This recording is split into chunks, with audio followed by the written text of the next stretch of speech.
भगत सिंह सभी भाइयों को। तो मैं आपका अपना प्यारा सा हिमांशु गोस्वामी, कैसे हैं मेरे आजाद भगत सिंह के जीते और अपने दम पे जीते। एक छोटी सी बात के संग स्टार्ट करूंगा कि तलवारों की धारों पर इतिहास हमारा सजता है, जिस ओर जवानी चलती है उस ओर जमाना चलता है। तो मेरे आजाद भगत सिंह के भाइयों, बहुत बहुत शुक्रिया इतने सपोर्ट के लिए। मैं दिल से आपका आभार व्यक्त करता हूं कि आज भी हमारे देश में हर जगह भगत सिंह पैदा है, और मैं कह रहा हूं हर घर में भगत सिंह है, बस जगाना बाकी है। तो इसी मुहिम को चलाते हुए अब विश्व भर में एक बहुत बड़ी यात्रा निकलने वाली है। उस यात्रा का नाम है भारत जोड़ो यात्रा।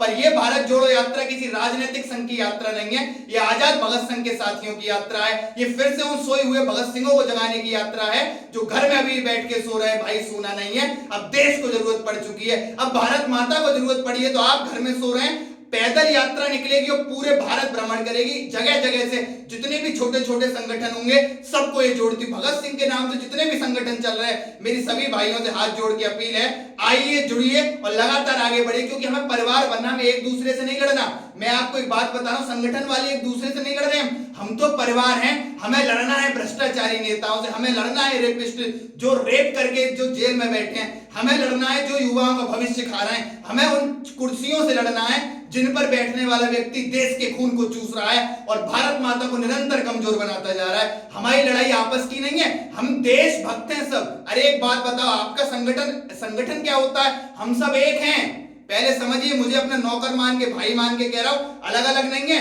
इतनी विशाल का यात्रा निकलेगी, छोटा हो बड़ा हो हर युवा इसमें शामिल होगा, और पैदल यात्रा पूरे भारत में घूमती हुई, गूंज बजाती हुई निकलेगी। एक ही नारा होगा कि सत्ता में अब युवा का आना हो गया, सत्ता में अब कोई ट्रेंड पे नहीं चलेगा, ये जमीनी स्तर पर काम होगा। और इसमें हर एक वो युवा जुड़ेगा जो देश के लिए काम कर रहा हो, जो नहीं काम करना चाहता उसे भी हम जोड़ेंगे, क्योंकि देश सबसे पहले है, देश से बड़ी कोई चीज नहीं है। तो मेरे भाइयों, कहां बैठे हो?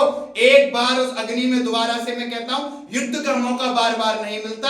अगर युद्ध का एक बार आपको मौका मिला तो उतरिए, क्योंकि अगर आज आप उतर गए तो कल आने वाली पीढ़ी के लिए बता पाओगे और युवा को स्किलफुल बना पाओगे। क्योंकि देश के नेता इस काम को, उन्हें पता पड़ना चाहिए कि आज भी भगत सिंह जीवित है। भगत सिंह जी ऊपर से देखेंगे तो कितना खुश होंगे कि आज भी मैं जीवित हूं लोगों के मन में। उन्हें क्या लगेगा, रील्स वाले युवा के लिए मर गया मैं? नहीं, अभी भी युवा में वो ताकत है। भारत माता के लिए हम आगे बढ़ेंगे, निरंतर अपने कर्तव्य को करते रहेंगे मेरे भाइयों। बस इसी तरह प्यार बनाए रखिए अपने नौकर पे मेरे भाइयों। और यही मैं आपसे एक छोटी सी विनती करूंगा, इस यात्रा में सभी दल शामिल हो। और बर्ज आप मालिक हैं, ये ना सोचे मैं फुटेज में नहीं, मैं तो भाई नौकर हूं, मुझे पीछे कर देना, आप आगे चलना, मेरी भारत माता के लिए आप आगे चलना। मैं नहीं कह रहा कि मैं तो कैमरामैन भी लेके नहीं चलूंगा, और ध्यान रखना लेके भी नहीं चलने दूंगा किसी, कोई कैमरा वैमरा नहीं चलेगा, सिर्फ यूथ चलेगा, यूथ देखेगा। लोग वीडियो बनाने अलग बात है, पर कोई कैमरामैन नहीं। दिखावे की राजनीति नहीं होगी, राष्ट्र नीति पे बात होगी। यही इस संघ का उद्देश्य है। विधानसभा, लोकसभा, राज्यसभा से युवा को बिठाई कर जाएंगे, हम आपके नौकर भाई हैं। बस इतना कह रहा हूं, हाथ जोड़ करके आपसे विनती है, इस संघ का हिस्सा बने रहिए और निरंतरता से आगे बढ़ते रहिए। देश का भविष्य आपके हाथ में है और आप भी देश का भविष्य तय करेंगे। जय हिंद, जय भारत।